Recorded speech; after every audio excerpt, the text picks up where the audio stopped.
Le monde n'a jamais été une ligne droite. Il y a près d'un siècle, Federico Garcia Lorca parlait déjà d'un immense labyrinthe fait de carrefours entremêlés. Aujourd'hui, ce labyrinthe semble plus complexe encore. Un monde trompeur, rempli d'impasses, où les chemins prometteurs mènent parfois au vide. L'économiste John Maynard Keynes dénonçait déjà des modèles si compliqués qu'ils finissaient par faire oublier la réalité. L'économie mondiale ressemble désormais à ce labyrinthe, fragmenté, instable, vulnérable aux crises.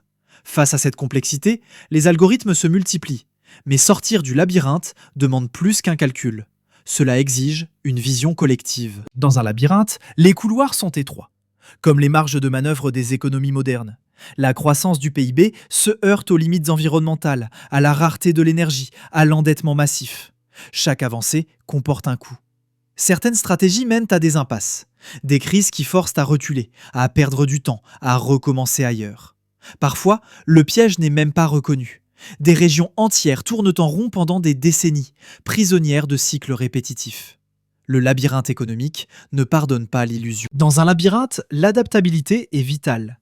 Il faut changer de direction, parfois renoncer, souvent innover. Les économies diversifiées disposent de plus d'options. Celles qui investissent dans l'innovation et l'entrepreneuriat avancent plus vite.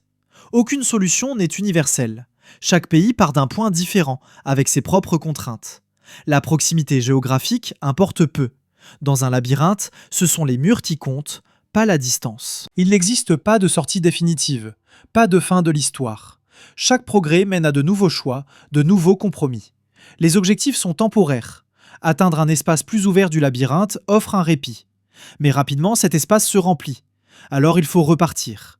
Encore, toujours. Le développement est un mouvement perpétuel. Aujourd'hui, l'intelligence artificielle commence à cartographier le labyrinthe.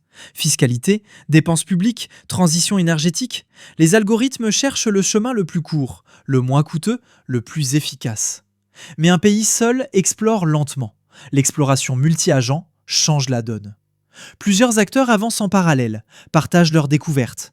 La coopération réduit le temps, élargit la vision, limite les erreurs. Pour coopérer, il faut un objectif commun. Sans cela, chacun avance dans une direction opposée. Les institutions internationales peuvent jouer un rôle clé, simuler les bénéfices de l'action collective, révéler les gains invisibles de la coordination. Commerce, climat, dette, infrastructure. Le labyrinthe est global. Les solutions doivent l'être aussi. Les BRICS incarnent le labyrinthe mondial. Des économies éloignées, issues de cultures différentes, parties de points d'entrée opposés, leur défi est immense. Naviguer entre pièges, impasses et contradictions. Mais leur ambition est claire. Converger vers une coopération plus profonde. Transformer la compétition en effort collectif. Un pari risqué, mais peut-être nécessaire. Le mythe d'Ariane nous laisse un dernier message. Il existe quelque chose de plus important que les algorithmes. Une boussole morale. Une direction intérieure. Notre monde ne manque pas de technologie. Il manque de valeurs capables de guider le progrès. Entrer dans le labyrinthe du monde, c'est aussi entrer dans le labyrinthe de soi. Et peut-être que le véritable centre à atteindre est celui que nous portons en nous.